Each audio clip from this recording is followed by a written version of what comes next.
bundan qattiq sovuq shamol chiqyapti deyki vatandosh hayron qolish. Endi kim mavzumunda vatandosh yuzaki qaramoqqa qalb hujum qilish chiroq yo'q, chiroqdan ko'rinmaydi. Yuzaki qaramoqqa qalb hujum qilish. Bunun aslida bo'lsa qo'rg'on hujum qilish siyosati mavzuli xabar 3-ayning 7-kun Dovitor betida e'lon qilindi. Xabar bundan boshlandi. Men da'vataman Dovitor markazdan boshqarishidagi tor betida Amerika Qo'shma Shtatlarining prezidenti Trump 3-ayning 6-kuni yana bir qator Amerika Jungo savdo masalasi to'g'risida fikr qaytardi. Yoki yaxshi bir kelishim imzolaymiz Jungo bilan Amerika yoki ikki davlat o'rtasida imzolaydigan kelishim yo'q. Men hozir boshliqcha nima dedim? Korunma xarakterlik islohot elib berish bu qatimqi savdo kelishimiga yoki Amerika Jungo o'rtasidagi kelishimga bir mazmun bo'lib kirmaydigan bo'ldi dedim. Bunda ko'nglimiz g'ash bo'ldi, sizning ko'nglingiz g'ash bo'ldi dedim. Endi menga bu mavzu yoki prezident Trumpning bu fikri siz uchun, biz uchun abstrakt bo'lsa-mu, lekin salmog'iga biz diqqat qilaylik, qarang vatandosh. 3-ayning 6-kuni yana bir qatim Amerika Qo'shma Shtatlarining prezidenti Jungo Amerika savdo masalasi to'g'risida fikr qaytardi. Yoki ikki davlat yaxshi bir kelishim imzolaymiz, yoki ikki davlat o'rtasida imzolaydigan kelishim yo'q. Üçüncü yo'l yo'q. Biz qarab turibmiz dedi prezident Trump. Amerika futbolni Jungo tarafga tepdi.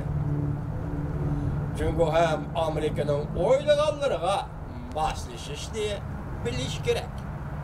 Xabar hozir Dovi Xitoyning o'zining targeti mustaqil. Jungo Amerikaning talablariga moslashishni bilishi kerak.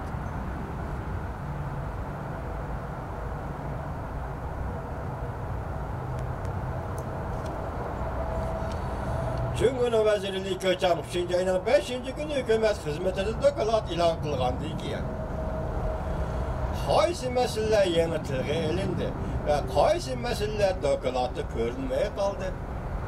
Diqqat qo'zg'adi. Nurg'unlagan matbuotlar diqqat qildiki, Jungo'da yasaldi 2025-yil plani dokladdan g'oyib bo'ldi.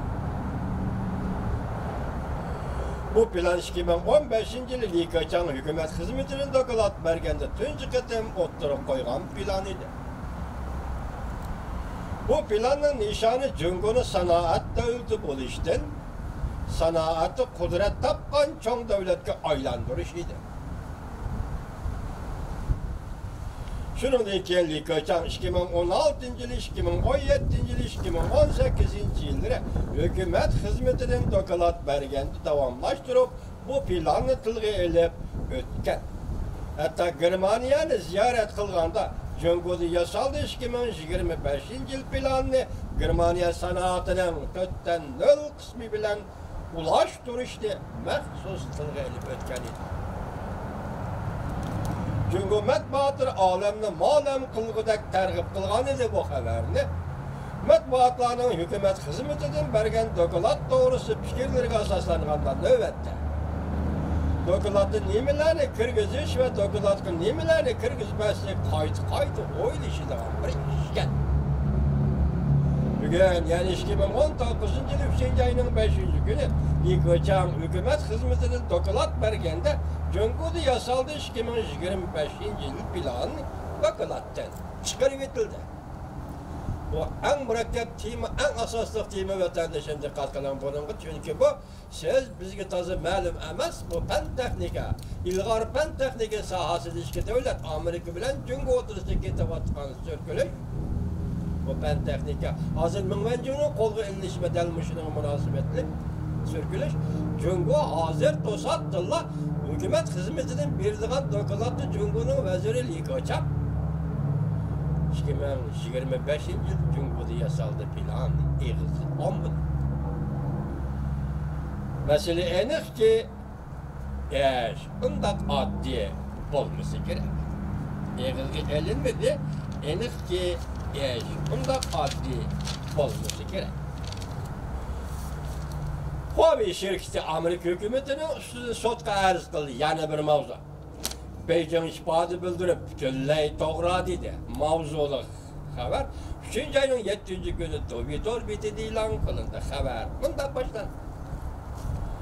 Huawei şirketinin Amerika hükümetinin üstüne sotka arz kılganlığı dikkat koltuğu. Beijing vakti 3. ayının 7. günü Cumhuriyet Taşkı İşler Ministerliği'nin bayanatçısı Lukan. Huawei şirketinin Amerika hükümetinin üstünden arz kılganlığı münasebetlik cevap kaytırdı. Lukan bunda görsetti. Huawei şirketi Amerika Koşmuş Ştatlar Devlet Mahkemesi'nin 2019 yıllık devlet müdafiyesiga hukuk beriş kanun layihesi makullanlığı asası kanunga maskilendu degan mesele bo'yicha. Şu yerden tushkunni gördünüz mü? Asası kanunga yani Amerika'nın asası kanununa maskilendu degan mesele bo'yicha Amerika hükümetinin üstünden arz kıldı. Bu kanun layihenin özüge gelsek, Emniyet Cumhur hükümeti bu kanun layihəsinin Cumhur'a münasebetlik asıl mezmunları doğrusu da şu çağda Amerika hükümeti ve Amerika alakadar taraflarıyla görüşüp hatta narazılık bildirgenliği. Cumhur tarafının bu kanun layihesi karıştırış meydanını görüştü. Bergeniydi. Huawei mundaq görsetti. Amerika 2019 yıllık maliye yılı devlet müdafiyesi hukuk beriş kanun layihesinde Huawei şirketi işlep çıkargan mesulatlarının Amerika bazarına kirişini çekti. Amerika'nın asası kanununa xilaf. Mesela hukuk beriş kanun layihesinde Huawei şirketi mesulatlarının Amerika kirişini çekti. Bu Amerika'nın asası kanununa xilaf. Biz bu leksiyani sizlarga ayni chog'da so'zlagan. Reuters burun xabar qilganda mundaq degan edi. Jumhurning Huawei şirketi 3. ayının 7. günü Amerika hükümetinin üstünden arz qiladiganligini bildirdi. G'arb dunyosi bir qancha qatim ta'kidlab Huawei ishlab chiqargan uskunalarni Jumhur hükümeti josuslik faoliyatlariga ishlatdi deb ko'rsatdi.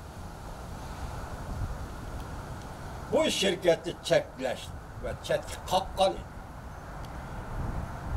Endi Huawei bununla zarba berishga boshladi. Ya'ni hozir arz qilishga boshladi demoqchi. Angliya, Yaponiya, Avustraliya qatorliq ittifoqdosh davlatlarni Huawei şirketining 5. avlod uskunalarini ishlatmaslikka undagan. Endi bugun mushaga leksiyaga chiqishdan burun dostumuz Şetanın programması da nime değildi deyseniz bu katağı endi Germaniya mı koşuldu? Bugünkü haberde Germaniya mı koşuldu?